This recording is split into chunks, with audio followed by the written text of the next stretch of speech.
Colopathie, estomac, ulcère? Voici votre astuce simple et naturelle pour soulager votre digestion. Mogest.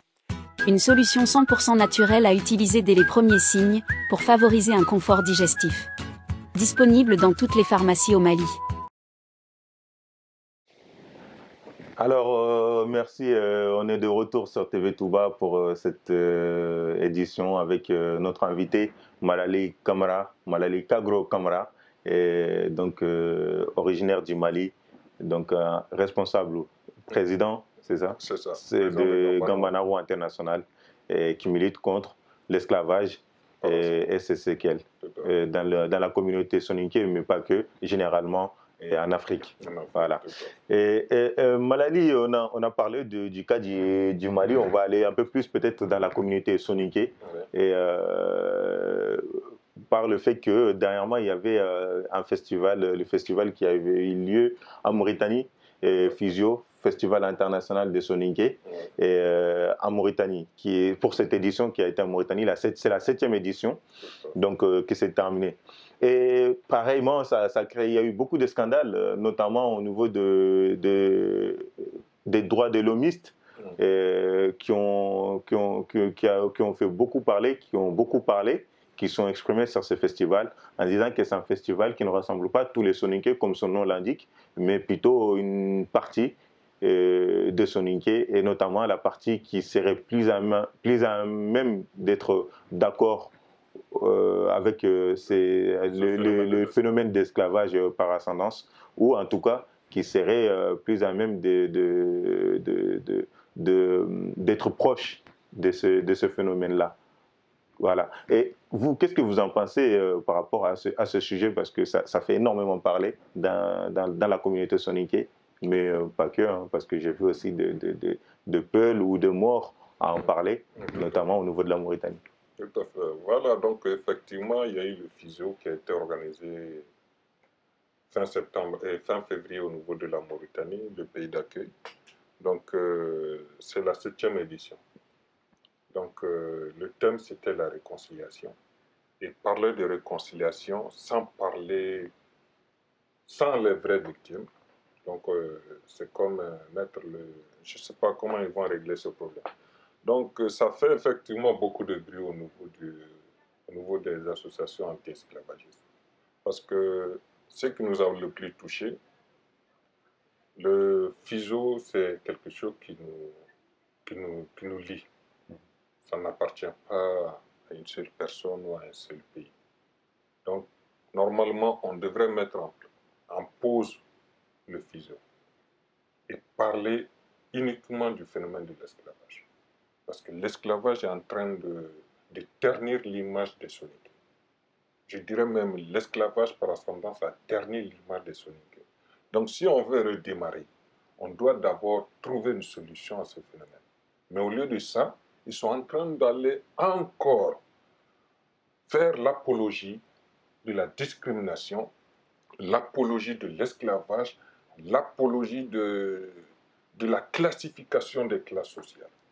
Parce que quand vous partez au niveau des physios, ceux qui sont en train de faire la fête, de faire des danses, ce sont des esclaves, des griots, des sous-hommes, pour être plus clair, des sous-hommes. Donc, on devrait arrêter avec ces histoires de classification. Donc, au niveau des associations, on a appelé à ce que personne n'aille participer à cet événement parce que c'est une honte pour la communauté soninké et c'est une honte pour la Mauritanie, un pays qui a déjà criminalisé l'esclavage. Donc, on a vu le président Ghazouani qui était présent, qui était même qui a fait l'ouverture, le parrain de cet événement. On aurait dû aussi, c'est ça que moi j'ai développé à un moment en disant, on aurait dû partir, mais pas pour participer à l'événement, mais pour aller boycotter l'événement, pour faire comprendre à ces gens que le Soninkaho, ça n'appartient pas à eux seuls. Donc, le problème du physio, ils sont en train de donner du poids à l'esclavage. Donc, mais excusez-moi, Malali, je vous coupe un peu parce que moi, je vous entends bien, mais le physio, ce n'est qu'un festival, en fait, c'est un moment festif qui est censé tous vous rassembler, qui est censé rassembler toute la communauté soninké, et voire même les autres communautés. Donc, pourquoi être contre ou pourquoi vouloir mettre un problème qu'on sait qui est là, qui a du mal à se résoudre, pourquoi l'intégrer à un moment festif? Parce que là, ce n'est pas les lieux, il y a d'autres endroits pour ça. Et bien sûr, il y a d'autres endroits. Premièrement, je ne crois pas que les associations anti-esclavagistes ont reçu une invitation pour participer au FISO. Et on ne peut pas parler de Soninké sans la partie Gambana. Donc si on est vraiment Soninké comme tout le monde, donc je crois qu'on devrait avoir notre invitation. Mais on n'a pas eu notre invitation. Donc déjà, ils nous ont exclus de la société. Ils nous ont exclus pourquoi? Parce qu'on a dit on ne veut plus de statut d'esclave. Donc, et maintenant, puisque le Soninkarou n'appartient pas à une seule classe, à un seul pays, donc maintenant, nous aussi, on va essayer de s'imposer de gré ou de force. On va s'imposer. On ne va plus les laisser aller parler au nom des Soninké comme ça. On ne va plus les laisser aller parler du Soninkarou sous prétexte qu'on est là pour faire du chant, pour faire la promotion de la culture soninké. Dans la culture soninké, il y a une chose qui est tabou, qui est l'esclavage. Il faut qu'on trouve une solution à ce phénomène. J'ai écouté des débats, j'ai écouté l'ancien ministre malien, l'ancien ministre des Maliens de l'extérieur, Abdraman Silla.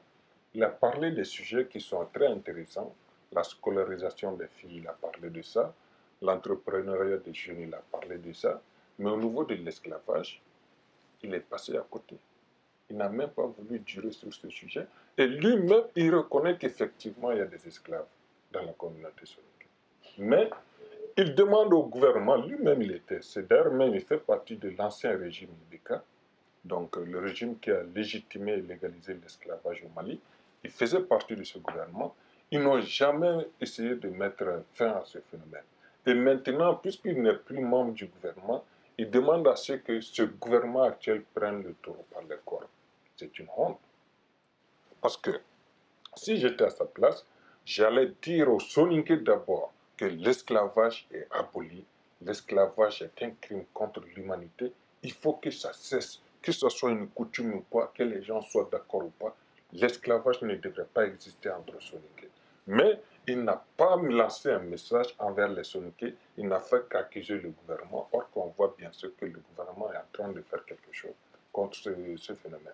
Donc, le message devrait être lancer un appel envers les Soninké pour stopper l'esclavage, pour stopper les séquelles de l'esclavage et pour stopper tout ce qui fait l'apologie et la glorification de l'esclavage en milieu soninké. Mais au contraire, c'est ce qui se produit au niveau du FISO. Mais pour le FISO, c'est en Mauritanie, comme vous l'avez dit, et c'est le président Razouani qui a été l'hôte, qui a fait l'ouverture. Mais on le sait, et vous le savez, que la Mauritanie, il y a bien des lois contre l'esclavage, et c'est séquelles et contre tout ce qui est, comment dire, la propagation ou la propagande esclavagiste. Et donc, vous pensez vraiment que le président Razouani aurait accepté d'être l'hôte d'un événement qui est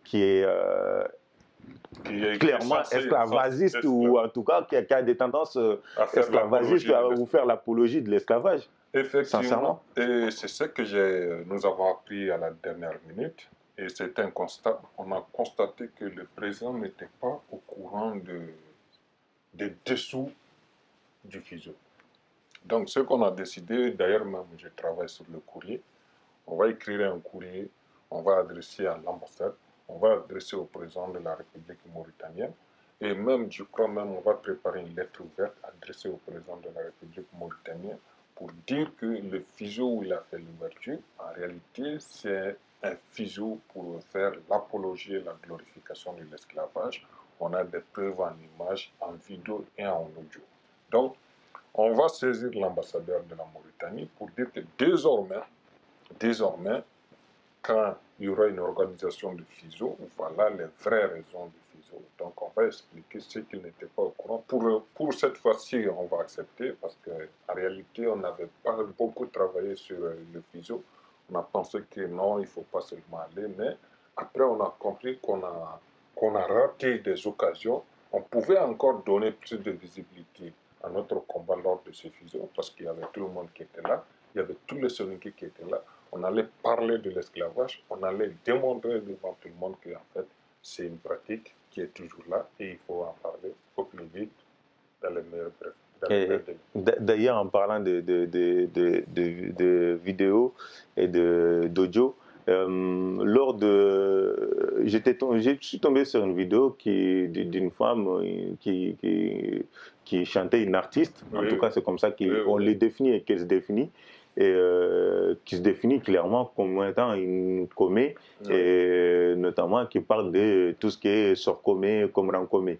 Donc bon, je ne suis pas vraiment très au courant peut-être de toutes ces choses-là. Mais déjà, c'est quoi les significations de ces choses-là? Parce que j'ai l'impression que même entre les gens qui se disent ou qu'on dit esclaves, ils ne sont pas aussi au même niveau. Donc, est-ce que c'est ça qui fait que votre combat est peut-être difficile? Parce que je tiens à mes petits avantages et à mon rang. Donc, oui, effectivement, il y a une dame qui est sortie dans une vidéo devant pas mal de personnes. Et en réalité, ce n'est pas un artiste. Mais, excusez-moi du terme encore une fois, parce que je combats l'esclavage et je ne peux pas traiter ou appeler quelqu'un. Mais elle s'est fait appeler une femme esclave. Elle s'est autoproclamée esclave. Donc, elle fait l'apologie, la glorification de l'esclavage. Et rien que ça, on aurait dû porter plainte contre cette dame parce que elle était sur le sol malien et le sol mauritanien en train de faire l'apologie et la glorification de l'esclavage, quelque chose qui est vraiment condamnable, criminalisé et pénalisé en Mauritanie. Donc, mais malheureusement, on n'était pas préparé à tout ça. Donc, en réalité, ce qu'elle était en train de faire, elle s'est fait passer pour une esclave. Et elle est en train de faire l'éloge de ses soi-disant maîtres, et ses maîtres étaient en train de lui donner des billets. Donc c'est ça le problème. Et au niveau de notre combat, vous avez raison, on a un sérieux problème sur ça. Et d'ailleurs même, c'est pourquoi on a insisté à ce qu'il y ait une loi spécifique qui criminalise, pénalise et sanctionne l'esclavage, les séquelles de l'esclavage, et tout ce qui fait l'apologie et la glorification de l'esclavage. Parce que vous savez, le problème, c'est quoi? Surtout au niveau du Mali. Au Mali, il y a des gens qui ont accepté le statut d'esclave par peur, parce que quand vous refusez l'esclavage, j'ai parlé des morts. Il y a des gens qui ont été tabassés, blessés, chassés, déplacés ou réfugiés. Donc, quand vous refusez le statut d'esclave, on vous chasse de vos terres, de vos maisons. Donc, par peur, beaucoup ont accepté l'esclavage. Et deuxième des choses, par fainéantise, parce qu'il faut reconnaître qu'il y a certains aussi qui sont des fainéants, qui ne veulent pas travailler, qui vivent aux dépens des autres. Donc, ces gens, quand on les demande de prendre un jour leur propre autonomie, ils ne vont pas accepter. Ils veulent être à la traîne derrière les gens, à mendier par jour pour demander leur survie. Donc l'esclavage, en réalité, ça crée des fainéants, ça crée du chômage. Parce qu'il y a des gens qui, même parmi les condamnés au niveau du Djandjoumé, il y a un certain Lamba Cissé. Lamba Cissé, il a été condamné à 5 ans de prison ferme. Il a 4 femmes et 30 enfants. Il s'est fait appeler un esclave. Pourquoi il a été condamné? Lui, il était là à faire que l'apologie de l'esclavage. Donc, imaginez celui qui a 4 femmes et 30 enfants, comment il va nourrir ses enfants? À part qu'aller chaque jour dans des maisons en disant « Je suis votre esclave, j'ai pas de mil, j'ai pas de riz, j'ai pas de sucre », passer toute sa journée à manger, ses enfants vont passer leur vie à manger, ses petits-enfants vont passer leur vie à manger. Quand est-ce que ça va s'arrêter? Il y aura encore et encore et encore de chômeurs. Donc, il faut arrêter avec ça. Il est temps que chacun travaille et chacun soit autonome. Notre combat, c'est sur ça aussi. Donc, ceux qui ont compris que si jamais je refuse le statut d'esclave, je serai obligé de travailler à ma propre sueur, et ils ne veulent pas qu'on en finisse avec cette pratique, et ils préfèrent rester dans l'esclavage. Mais le problème, c'est quoi? Et revenons un peu à l'affaire au cas malien. Par exemple, aujourd'hui, on est en train de combattre l'esclavage. Il y a d'autres, quelques-uns qui disent qu'on est esclave. Mais dans 10 ans, 20 ans, Aujourd'hui, il y aura une loi contre l'esclavage. Ceux qui ont refusé, ils ont refusé. Plus jamais, on n'en parle pas. Mais il y a d'autres qui disent qu'on est esclave, qui ont des enfants ou des petits-enfants qui sont encore jeunes. Ils vont grandir dans 10 ans, 20 ans, et ils vont comprendre qu'ils sont des esclaves. Ils ne sont rien dans la société que des esclaves. Ils seront des jeunes diplômés. Vous pensez qu'ils vont accepter le statut d'esclave? Ils vont dire non. Et le combat qu'on avait enterré en 2023, 2024 ou 2025, 10 ans, 15 ans après, ça va se réveiller parce qu'ils vont comprendre qu'ils ne sont rien dans la société si ce n'est que des esclaves. Eux aussi seront des futurs Gambanao. Ils vont dire, ah non, si on est des esclaves, on n'en veut pas. On va revenir au cas malien encore en disant, mais on avait traité ce problème. Non, on n'a pas traité ce problème parce qu'on a laissé des échappatoires, des échappés qui se font appeler esclaves. Donc la loi doit vraiment en finir avec ce phénomène. Qu'on est d'accord ou pas, qu'on soit d'accord ou pas, la loi doit criminaliser même ceux qui se disent « je suis esclave ». Il faut en finir, il faut couper le problème jusqu'à la racine. On ne va pas couper le problème au niveau du tronc, ni au niveau des branches, on va couper le problème jusqu'à la racine. Et la racine, c'est qui? Ce sont ceux qui disent qu'ils sont esclaves. Il faut en finir, même si vous dites esclave, et d'ailleurs même le code pénal, le code de procédure pénale va parler sur ça. Même en disant que je suis esclave, on va porter plainte contre la personne pour qu'il soit jugé et traîné en justice pour qu'il puisse purger sa peine. D'ailleurs, vous avez encore une fois bien fait l'introduction. Vous avez parlé du code pénal et puis du code de procédure pénale et de tout ce qu'il peut y avoir et puis de vraiment, comme vous avez pu dire, les égarés. Et voilà, les égarés. J'utilise vos termes, hein, voilà. Donc, c'est vrai, c'est vrai. Donc, et dans un entretien, le chef du canton de Tamoura, qui représente le chef de village du commune de Bafolabé, voilà, un certain Sissoko, a dit que l'esclavage est aboli au Mali depuis le 19e siècle. Donc, en gros, depuis l'arrivée de la colonisation, quoi. Donc, et que ces problèmes-là, c'est un problème qui est un label importé de la Mauritanie et de la France, notamment. Donc, qu'est-ce que vous lui répondrez, qu'est-ce que vous direz à ces propos? Bon, en réalité, je crois que la politique de l'Autriche est terminée. Le ministre Ismaël Ouagé avait dit à peu près la même chose. Les esclavagistes, qu'ils soient du Baflabé ou au niveau de Lani, au niveau de King ou Karta, les anciens députés, ils disent tous la même chose. Mais ce qu'ils oublient, ce n'est pas Gambanawa. L'islam est venu de la Mauritanie. Les Maliens ont eu l'islam via la Mauritanie. La Mauritanie, c'est l'entrée de l'Afrique de l'Ouest. Donc, la Mauritanie, ça ne date pas d'aujourd'hui, ça date depuis avant l'Empire du Ghana. Donc, quand le phénomène de l'esclavage, le phénomène du Gambana vient de la Mauritanie, ça ne surprend personne. Pour celui qui connaît bien l'histoire du Mali, ça ne devrait surprendre personne. Et en plus, moi je pense qu'ils ont un problème en disant que c'est la France qui est derrière, c'est la France qui essaie de déstabiliser la région des Cailles. C'est des histoires, c'est des charabia.